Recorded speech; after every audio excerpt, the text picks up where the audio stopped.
इमरती, बैठ जा। डार्लिंग, तू क्यों रोजाना इतनी देर तक मेरे लिए भूखा रहता है? ये खाना खा।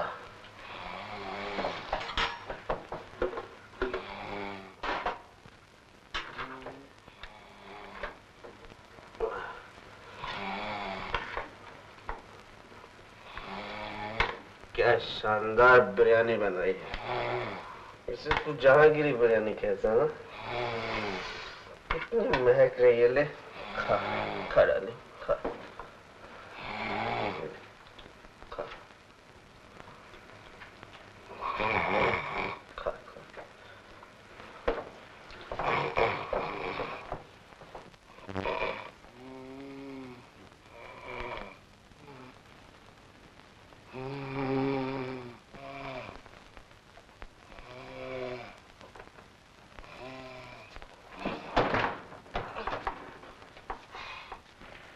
मालिक, आज आपने खाना पेट भर के नहीं खाया। हमने बहुत तबीयत से बनाया था। हाँ इमरती, खाना आज वाकई तुमने बहुत अच्छा बनाया। वो जो जहांगीरी बिरयानी है वो इतनी अच्छी बनाई है कि जन्नत में जहांगीर की रूह भी तड़प उठी। जा तू भी खा ले। हमारी भूख को तो न जाने क्या हो गया है। सोने से पहले बहुत डबल भूख थी और जागने के बाद तो ऐसा लग रहा पेट में बिल्कुल जगह ही नहीं है।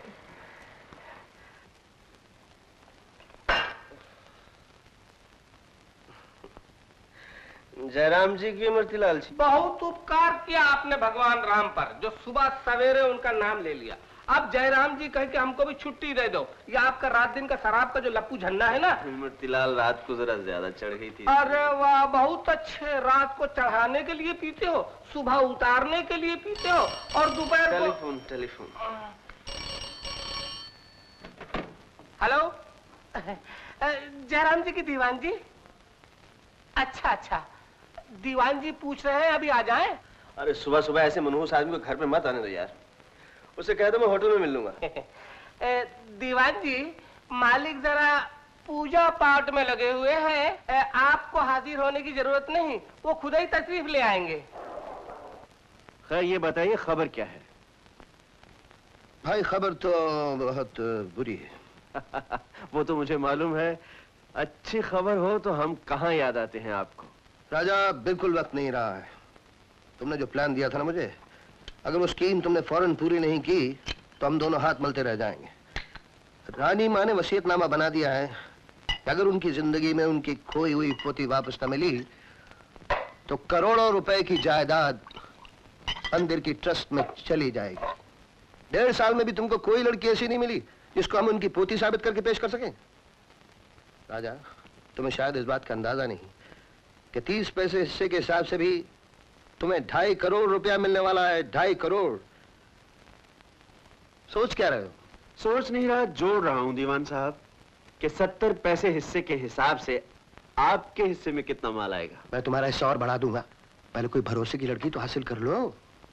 मैं जानता हूँ आपके लिए जिंदा को मुर्दा करना 1 सेकंड का काम है, लेकिन मुझे तो मुर्दा को जिंदा करना है। कुछ तो वक्त लगेगा, वो भी जब नसीब किसी ऐसी लड़की से टकरा दे जिसकी उम्र 12 साल पहले मरी हुई राजकुमारी रत्ना की उम्र के हिसाब से 20 साल हो और उस लड़की की गर्दन के नीचे ठीक उसी जगह एक तिल भी हो जहां राजकुमारी रत्ना के था। लेकिन ऐसे चमत्कार तो देवताओं के आशीर्वाद के बगैर नहीं होते। मुश्किल यह है कि हम और आप कितने धर्मात्मा हैं, ये देवता लोग अच्छी तरह जानते हैं। यार तुम्हारे मजाक कभी खत्म नहीं होते। लेकिन राजा, ये मामला बहुत सीरियस है, क्योंकि रानी माँ की उम्र अब 70 से ऊपर की हो चुकी है।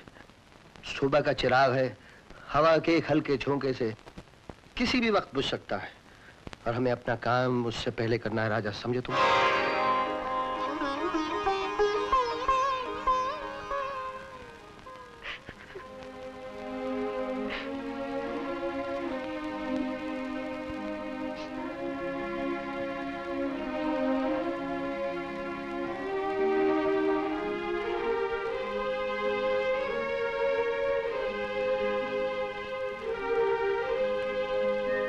12 साल बीत गए पुरोहित जी। अब और कितने दिन बाकी है मेरी बुरी दशाएं दूर होने में? कब लौटेंगे? जाएगी हमारी रानी बिटिया। धीरे रखिए राजमाता। ज्योतिष विद्या के अनुसार मिलन की घड़ी आकाश के टूटे तारे की तरह पास चली आ रही। रोहित जी, ये बात आप पिछले 12 बरस से दोहरा रहे, लेकिन वो आकाश का टूटा तारा पृथ्वी पर कब पहुंचेगा? लेकिन तुम ये बात क्यों भूलते हो कि देवी ने राजमाता को खुद सपने में आकर आशीर्वाद दिया, वरदान दिया है कि राजकुमारी बहुत जल्द वापस आ जाएंगी, और देवी का वचन अमर सत्य होता है। प्रताप अभी बच्चा है दीवान जी, मेरे जैसा सब्र वो कहाँ से लाएगा? ये भी तो मेरे साथ उसकी राह देख रहा है। वो कैसी मनहूस खड़ी थी जब मैं कुंभ स्नान के लिए प्रयागराज चली गई। लेकिन ये सब हुआ कैसे? जमुन खान जी, तुम्हें तो सब कुछ मालूम होगा, तुम तो आखिरी घड़ी तक उनके साथ थे। हुजूर, राजमाता को प्रयाग गए अभी 3 ही दिन हुए थे कि हमारे खानदानी दुश्मन तेजा सिंह ने इनकी बीमारी का एक झूठा तार भेजा।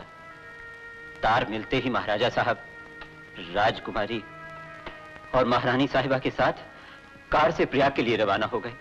मैं भी उनके साथ था। रास्ते में राजकुमारी की मीठी मीठी बातों से हम सब लोग बहुत ही खुश थे।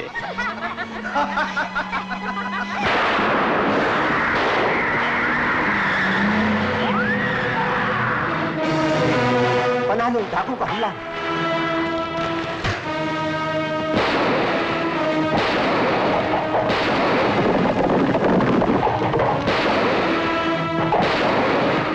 अन्नदाता, आप महारानी साहिबा और राजकुमारी को लेकर फौरन निकल जाइए। इन लुटेरों को मैं समझ लूंगा। हिम्मत सिंह, आज तू तेजा सिंह के हाथ से बचकर भाग नहीं सकता।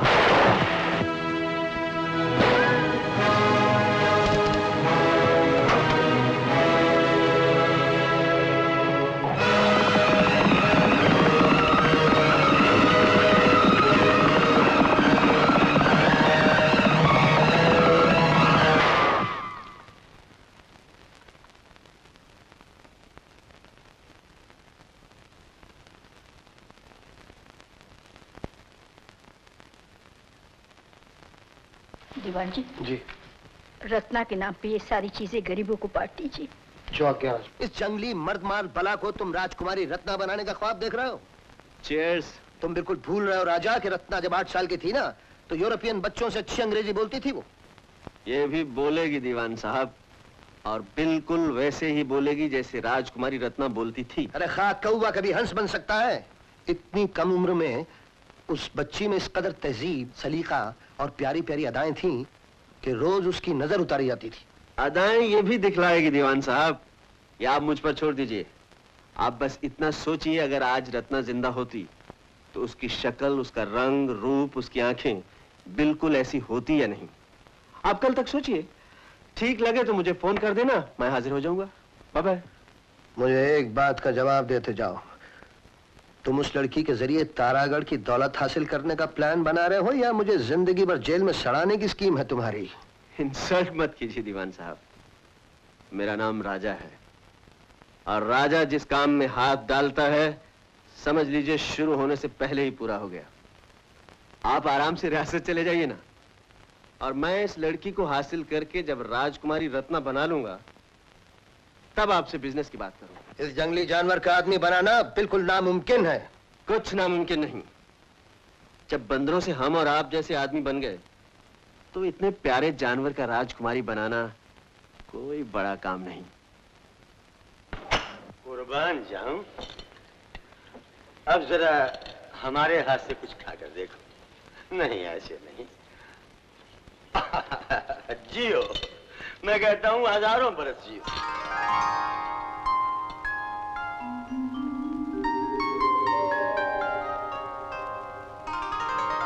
अरे शन्नो जानी, आज से हमारा ये बंगला, सारी जागीर, मोटर, नौकर, चाकर, सब के सब तुम्हारे।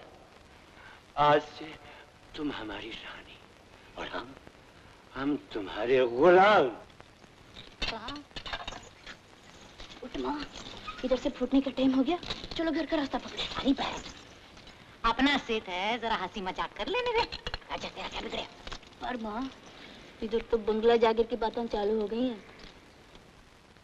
सेठ, अब तुम जाकर खाट पकड़ लियो, सवेरे उठते ही तबीयत एकदम बराबर हो जाएगी। जाने तमन्ना, जब तुम नहीं तो नींद कहाँ?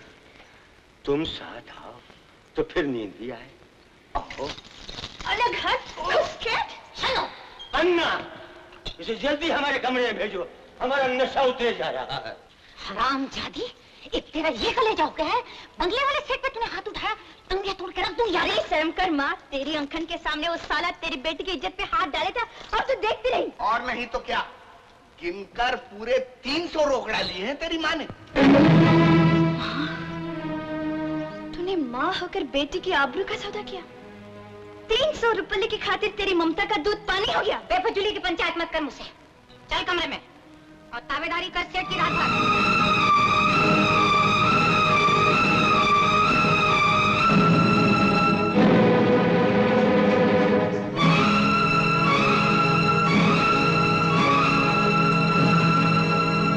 राजा सेठ, वो लड़की बड़ी भयंकर थी। देखो तो मुझे चाकू मार गई। अगर ये जख्म 2 इंची इधर होता तो मेरा राम राम सत हो जाता।